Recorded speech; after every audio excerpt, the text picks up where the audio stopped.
Eh bien, salut à tous, à toutes et entre les deux, bien sûr, j'espère que vous allez aussi bien que moi. Et aujourd'hui, nouvel épisode de cette nouvelle série de livres dont je vous avais parlé. Du coup, vous en voyez déjà un là. C'est un sacré paquet, on est bien d'accord. Mais rassurez-vous, je n'ai pas eu à tout lire pour ce gros paquet. Je sais seulement, je vous montre déjà, c'est tout Rabelais. Mais du coup, oui, je précise que je n'avais juste à lire le dernier livre de Rabelais. Étant donné que de l'autre côté, j'avais ici deux lectures, ce qui est le truc plus fréquent. J'avais aussi à lire ça, les Essais 3 de Montaigne. Parce que cette fois-ci, c'était pour le cours de littérature du XVIe. Et que pour ce cours de littérature du XVIe siècle, en fait, nous essayions de comprendre, pour deux grands auteurs de cette époque, de comprendre leurs derniers récits. Et ce qu'on pouvait comprendre par rapport à ça. Et comment ils écrivaient en fin de vie. Globalement, l'un vers le début du siècle et l'autre vers la fin du siècle. Donc voilà globalement ce qu'on voyait.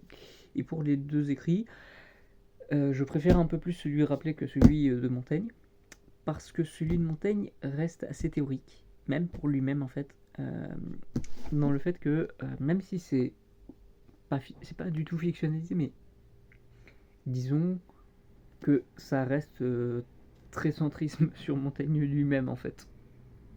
Même la couverture vous montre que comment on peut imager ces essais, on peut pas en fait. Parce que c'est lui-même, même si c'est un peu ce que je pourrais faire moi personnellement si je faisais des essais, c'est que je parle et je me contredis. Je rappelle que je suis la personne derrière le Mew, hein, et le Mew n'est pas sans problème. Bref, tout ça donc pour dire que voilà, ces livres sont assez mastoc, hein. Je crois que celui-ci, attention, si je vais pas dire de bêtises, allez. Non, ça c'est la bibliographie. Alors, tac. Ouais, dans les 500 pages de texte. Et celui-là, je préfère pas vous le dire parce qu'il y en a beaucoup trop. Et ils sont donc plus gros que celui du précédent épisode qui était à peu près dans les 200.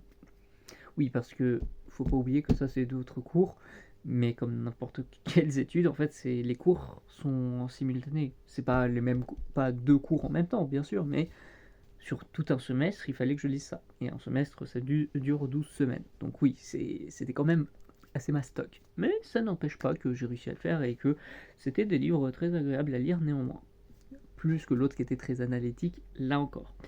Mais tout ça pour dire que dans la perception qu'on en avait, c'était comment était aussi la figure de l'auteur à l'époque en fait. Et comment ces personnes qui jouaient avec le bas corporel. Voilà. Surtout Rabelais. Rabelais est même très très connu pour ça. Mais Montaigne l'a fait également. Et pour beaucoup, c'est aussi Montaigne qui a permis la transition pour aller dans quelque chose de plus réfléchi. Et aussi en allant dans le 16e, c'était des perceptions que je ne connaissais pas vraiment. Donc c'était très intéressant, néanmoins.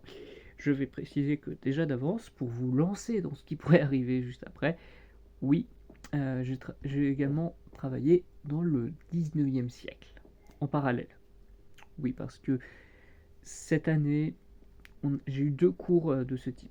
J'ai pas bien compris pourquoi, mais du coup c'était 16e et 19e en même temps. Donc voilà, attendez-vous que je vous en parle très vite. Merci d'avoir suivi cette vidéo, qui est donc, elle encore, plutôt courte, et à une prochaine. Bye.